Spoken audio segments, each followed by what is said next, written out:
It was great to play today. The crowd was amazing and it was a good match, so I'm really happy with the performance. I didn't have that many wins and matches recently. Sobrang di ko pa mapaniwala. Maraming salamat sa suporta. Sana patuloy yung... Kamusta mga kapang Pinoy? Surprise! Excited na akong imbitahin kayong lahat na manood sa mga laban ko. Sa Mubadala. I think that I was able to get my groove the longer I was on court. I thankfully ended the match, I think, playing better than I started. So, was there some Chaos in Manila. Tennis star banned for insulting Philippines. Eala's savage revenge and top seed eliminated in shocking upset. Welcome back to Champions Tennisitics, your front row seat to all the drama, glory, and absolute madness happening in the tennis world right now. And listen, if you tuned in today expecting just another regular tournament update, oh boy, are you in for a wild ride. Because what just went down in Manila is the kind of chaos that scriptwriters couldn't make up if they tried. We're talking career-ending bans, revenge matches 3 years in the making, and an upset so shocking it's got the entire tennis world scrambling to redraw their brackets. But before we dive headfirst into this absolute hurricane of controversy and brilliant tennis, I need to stop for just 1 second and say something from the heart. We just crossed 4,000 subscribers. 4,000 of you incredible people have chosen to be part of this tennis family, and honestly, we are blown away. Every single like, comment, share, and subscription means the world to us. You are the reason we can bring you stories like this, and we promise we're just getting started. So, from everyone here at Champions Tennisitics, thank you. Thank you for believing in what we're building. Now, if you're new here and this is your first video with us, welcome to the family, because you picked literally the most insane day to join the party. The Philippine Women's Open has just delivered scandal, heartbreak, triumph, and controversy all wrapped into one explosive package, and we are about to break it all down for you. So grab your favorite drink, get comfortable, and let's dive straight into the eye of the storm. We have to start with the story that is absolutely dominating headlines right now. The story that has players, fans, and tennis pundits around the globe picking their jaws up off the floor. This is the kind of controversy that will be talked about for years, the kind that changes careers and reputations forever. The Philippine Tennis Federation has just handed down what many are calling the most severe penalty in the tournament's history, and the target of this unprecedented disciplinary action is none other than Eala Kuriva. Now, if you're sitting there thinking this is about a simple code violation or maybe a racket smash that got a little too aggressive, think again. This is so much bigger, so much more serious, and frankly, so much more shocking than anything we've seen in recent memory. According to the official statement released by the Philippine Tennis Federation, Kuriva has been hit with a ban for what they describe as insulting behavior toward the Philippines, combined with making unfounded accusations that tournament officials were showing favoritism and bias toward the local favorite, none other than Eala herself. Let that sink in for a moment. This isn't just about poor sportsmanship or having a bad day on the court. This is about a player allegedly crossing a line so severe that the entire federation felt compelled to take action that sends shockwaves through the sport. Now, in the world of professional tennis, we've all seen players lose their cool. We've watched rackets get launched into the stratosphere. We've seen epic meltdowns where players scream at chair umpires until they're red in the face. We've witnessed tantrums, we've seen tears, and we've definitely seen players question calls. That's all part of the high-pressure environment of professional sports. Emotions run high when you've got thousands of dollars, ranking points, and your professional reputation on the line with every single point.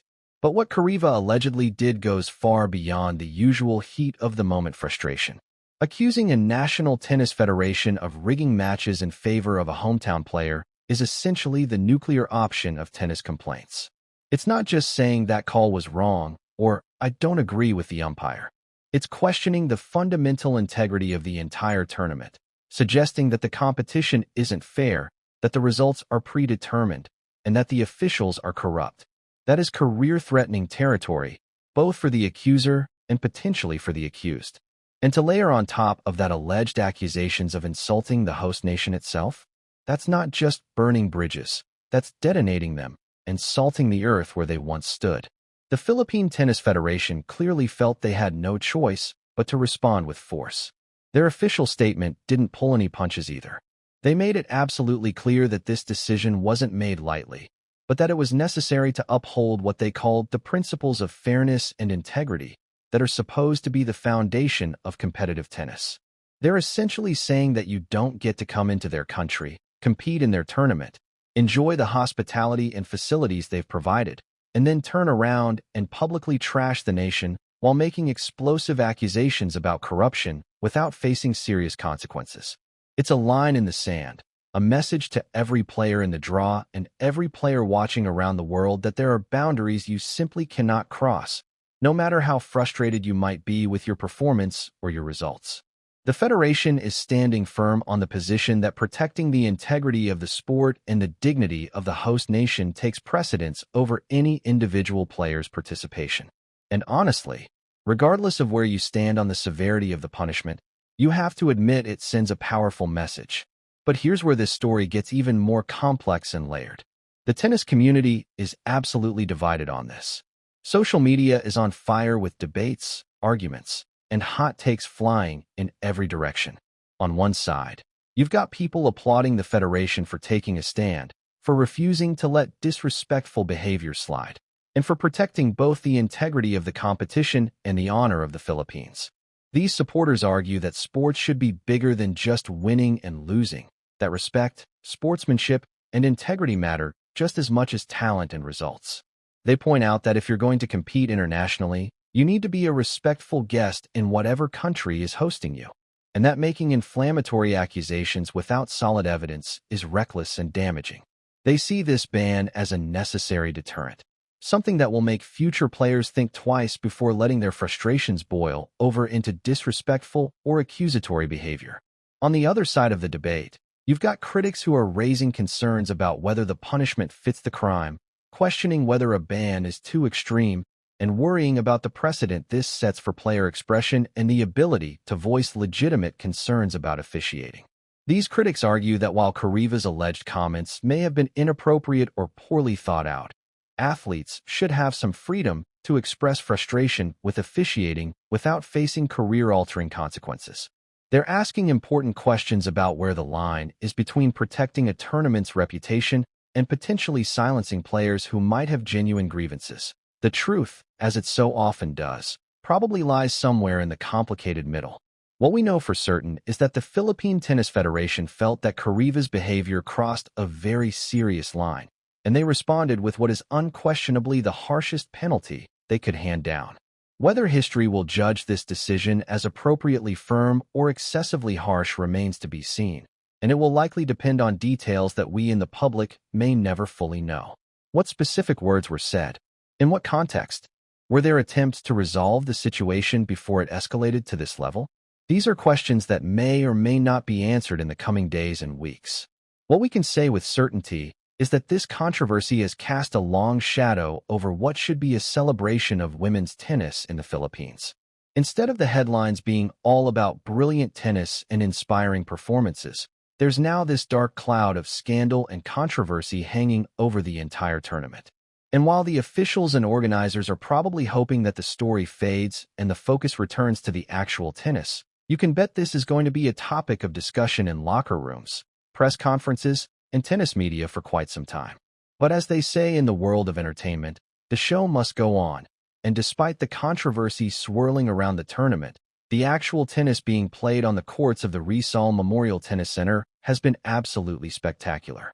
And nobody, and I mean nobody, has embodied the spirit of this tournament more than the player everyone came to see, the golden girl of Philippine tennis, the hometown hero herself, Eala. If there was ever any doubt about whether Eala could handle the massive pressure of playing in front of her home crowd, with an entire nation's hopes and dreams riding on her shoulders, she just answered those questions with one of the most impressive performances we've seen from her in recent memory. Eala has punched her ticket to the quarterfinals of the WTA 125 Philippine Women's Open, and the way she did it was nothing short of brilliant. But before we get into the details of the match itself, we need to talk about the context, because this wasn't just another match for Eala. This was personal. Her opponent was Himino Sakitsum of Japan, and if that name sounds familiar to longtime Eala fans, there's a very good reason for that. 3 years ago, Back in 2023 at the Japan Open, these two players faced off, and it was Sakitsum who came out on top, handing Eala a defeat that clearly stuck with the young Filipina. For 3 years, that loss has been sitting in the back of Eala's mind, a little voice reminding her of unfinished business, a score that needed settling. So when the draw came out and Eala saw Sakitsum's name in her section, you better believe she circled that match on her mental calendar. This wasn't just about advancing to the next round or accumulating ranking points. This was about revenge, about redemption, about proving that the player who lost 3 years ago is not the same player stepping onto the court today. And the sold-out crowd at the Rizal Memorial Tennis Center could feel it in the air. The electricity in that stadium before the first ball was even struck was palpable, almost overwhelming. Every single person in those stands knew they were about to witness something special. But here's the thing about revenge matches and high-stakes emotional confrontations. They rarely go according to plan, especially at the beginning. And this match was no exception to that rule. When Eala and Sakitsum walked onto center court, when they went through their warm-ups and the umpire called for play to begin, what followed was not a smooth, dominant performance from the start. Not even close. What we got instead was an absolute war, a knockdown, drag-out battle that had the crowd on the edge of their seats, and probably gave Eala's coaching team a few new gray hairs. The match started like a roller coaster that had broken free from its tracks. Sakitsum came out absolutely swinging for the fences, clearly determined not to just roll over and let Eala have her revenge match without a fight. She snatched the opening game with aggressive, confident play, and for a moment, you could almost see the worry ripple through the crowd. Was this going to be 2023 all over again? But Eala is nothing if not a fighter, and she immediately fired back, holding her serve in the second game and making it clear that she wasn't going to fold under pressure. What followed was some of the most intense, back-and-forth tennis you'll see at this level of competition. It was a seesaw battle, with neither player able to grab control and impose their game on the other. Sakitsum was playing out of her mind, pushing Eala to the absolute limit, forcing errors, and making the young Filipino work harder than she probably wanted to for every single point. Every time Eala would hit a winner that sent the crowd into hysterics, Sakitsum would answer right back with a brilliant shot of her own. The tension was absolutely suffocating. You could see it in the players' body language, in the way they were fighting for every inch of court, in the way neither was willing to give the other anything easy.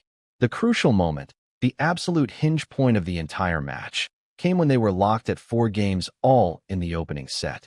It was the 8th game, and Eala was serving. If you've ever played competitive tennis, you know that holding serve when the set is on the line is one of the most mentally demanding situations in the sport.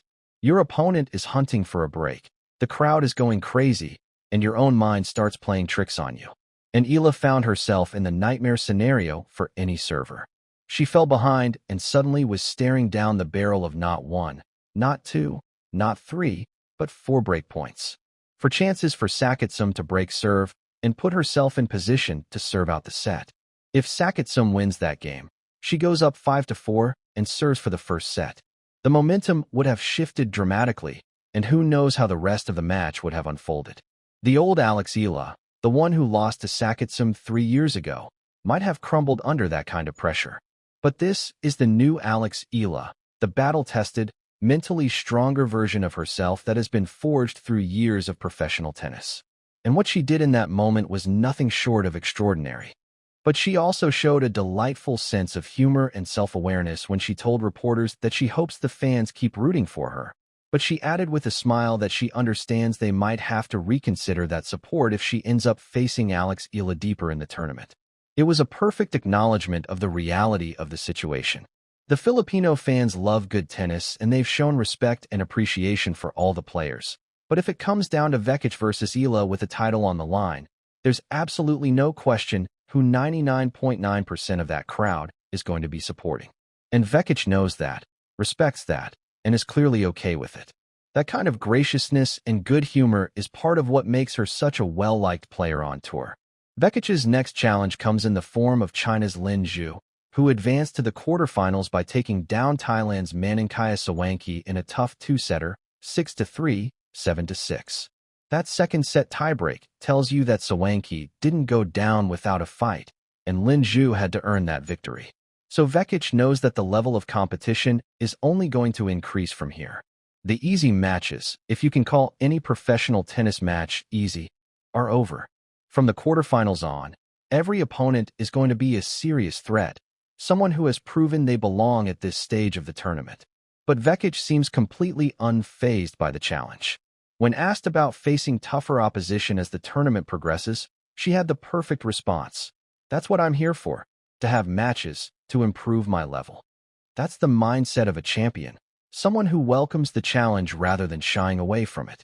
And right now, Vekic's level is looking genuinely scary. She's hitting the ball cleanly, she's moving well, she's serving with confidence, and she seems mentally locked in. If she keeps playing like this, she's going to be extremely difficult for anyone to beat, Eala included. But folks, we cannot possibly wrap up this comprehensive coverage without talking about the biggest shocker of the day. The result that had jaws dropping in press rooms around the world. The upset that has completely blown the top half of the draw wide open and sent sportsbooks scrambling to recalculate their odds. We had a classic David versus Goliath moment, or perhaps more accurately, a youth versus experience showdown that defied all expectations and predictions. The number one seed of the entire tournament, the highest-ranked player in the draw, the crafty veteran with decades of experience on the professional tour, Germany's Tatjana Maria, has been eliminated. The top seed is out. The favorite is gone. And the giant slayer who pulled off this monumental upset is 22-year-old Russian player Tatiana Prozorova, a name that most casual tennis fans probably didn't know before this tournament, but one they definitely won't forget after today. Let's put this in perspective so you understand just how shocking this result really is. Tatjana Maria is 38 years old. She's a mother of two who has somehow managed to balance family life with competing on the professional tennis tour. She's seen everything the sport can throw at her, played on every surface against every style of opponent imaginable, and has developed one of the craftiest, most frustrating games on the tour. Maria doesn't overpower you with pace or blow you off the court with huge serves. Instead, she uses guile, variety, angles, and tactical intelligence to drive opponents crazy. She'll mix in slices, drop shots, moonballs, and changes of pace that make it incredibly difficult for younger, more powerful players to establish their rhythm. On paper, this should have been a terrible matchup for a young player like Prozorova, who was expected to get frustrated by Maria's variety and make too many errors trying to go for too much. But someone forgot to tell Prozorova that she was supposed to lose this match. The young Russian came out onto the court with absolutely zero fear, zero intimidation, and a clear game plan that she executed to near perfection. From the very first point, it was clear that this wasn't going to be a coronation for the top seed. Prozorova was aggressive when she needed to be, patient when the situation called for it, and most importantly, she moved like a gazelle, running down everything Maria tried to throw at her. The first set was an absolute war of attrition, neither player willing to give an inch, both fighting tooth and nail for every single point. The tension was palpable as the games ticked by with neither able to secure a decisive break. The set inevitably went to a tiebreak, which is always a nerve-shredding experience where 1 or 2 points can make all the difference. In the tiebreak, it was the younger legs and perhaps the fresher mind of Prozorova that made the difference. She stayed composed under pressure, hit her spots when it mattered most, and took the tiebreak to secure the first set 7-6. At that point, you could almost feel the shift in momentum. Maria had thrown everything she had at this young opponent in that first set and had come up just short. She was now facing the prospect of having to win 2 straight sets against a player who was clearly full of confidence and belief. The second set started with both players trading holds, the tension still sky-high. Prozorova managed to snatch a break to go up 3-2, but the wily veteran Maria wasn't done fighting yet. She held serve to keep herself within striking distance at 4-3, and for a moment, it looked like she might be able to find that one crucial break back that would level the set and possibly shift all the momentum back in her favor. But Prozorova's speed and court coverage were simply too much. She was chasing down shots that should have been winners, forcing Maria to play 1 extra ball, 2 extra balls, making the veteran work harder and harder for every point. The accumulated physical and mental toll started to show on Maria, and when Prozorova had her chances to close out the match, she took them with clinical efficiency. She sealed the second set 6-4 and with it, the match, recording one of the biggest victories of her young career and sending shockwaves through the tennis world. After the match, Prozorova was understandably beaming with pride and joy, but she also showed a level of maturity and graciousness in victory that speaks well of her character. She told the media, "Maria showed a very good game. Maybe today, it's just more pressure on her, that's why I won."